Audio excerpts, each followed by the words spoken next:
topic is the World Conference Against Racism. And of course, our guest is Dr. CPoe.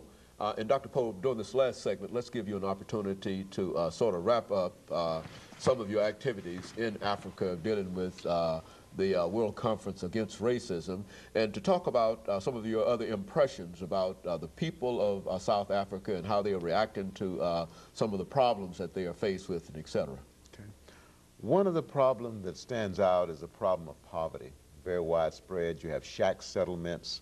Now, when you say shack settlements, exactly what do you? Well, shack settlement is a group of large numbers of shacks put together with tin and brick and mud and anything that would keep out the wind.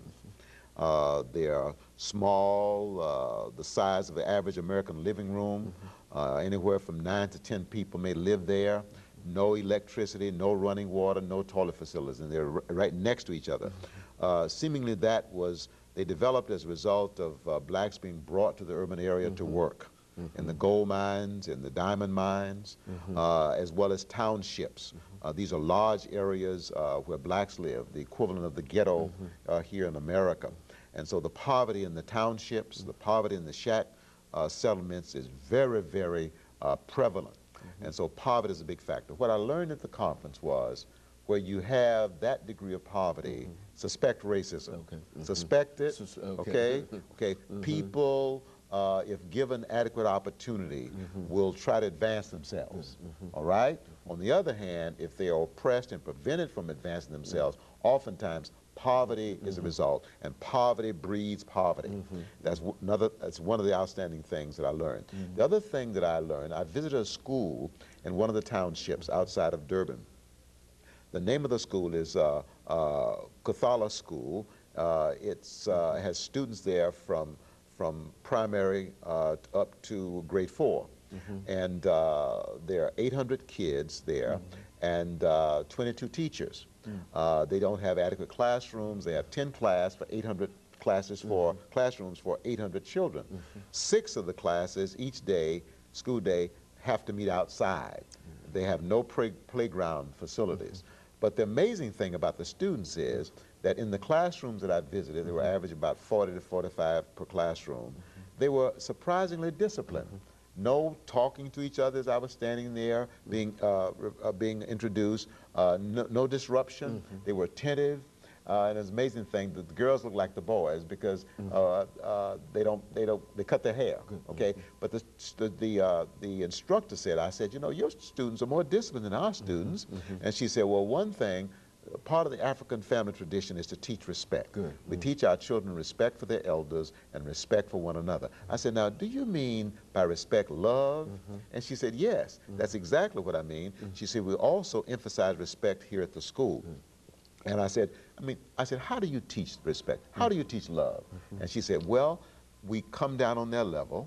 I come down on their level to let them know that I'm their friend, to let them know I'm available to them. She said, I listen to them, I smile at them, I encourage them. I let them know that I'm concerned.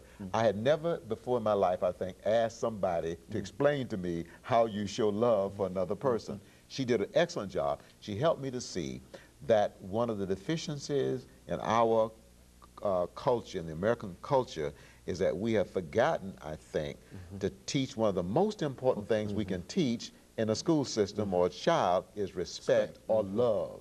Respect for elders, love for your elders, love for one another, respect for one another, and that ends up being respect for oneself. And that's the enemy of self-hate.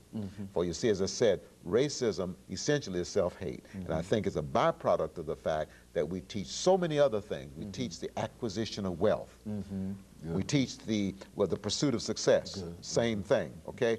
But the deficiency, I think, in our public school system and in our homes is, by and large, we're not doing a good enough job of teaching respect or love. And I think we see every indication of it simply by watching the television or reading the newspapers. You see people who are doing things that are certainly not respectful toward themselves or toward others. Yes. I think I would agree with that. I certainly would agree with that. Now, Dr. Poe, looking at this whole conference, this is the second conference, I understand. Do you think that the conference had any real impact? You know, certainly And of course, we have only a couple of minutes, but what impact do you think that this conference? There were 10,000 people there from various countries around the world that is doing the first segment. Beautiful array of people.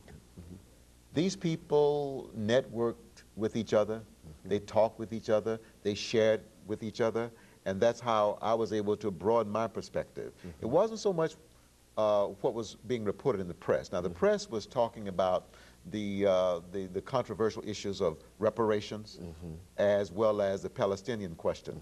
That was in the press. And also they were talking about the U.S.'s response to the conference. That was in the press.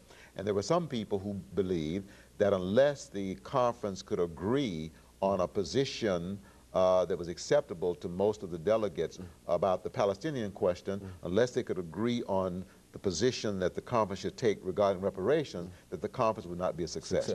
Not so. Okay, not so. I'm convinced that this conference was a success because people from all over the world, 10,000 of them, left there more informed because people networked with one another and they shared with one another. And so the information that will come out of this conference will be far greater than what we believe actually happened, or what might be reported. Absolutely. And that is very good. And of course, Dr. Poe, let me thank you for coming by and giving us that excellent information today. And let me encourage our audience to tune in again next week for another informative edition of Comments. Thank you and good morning.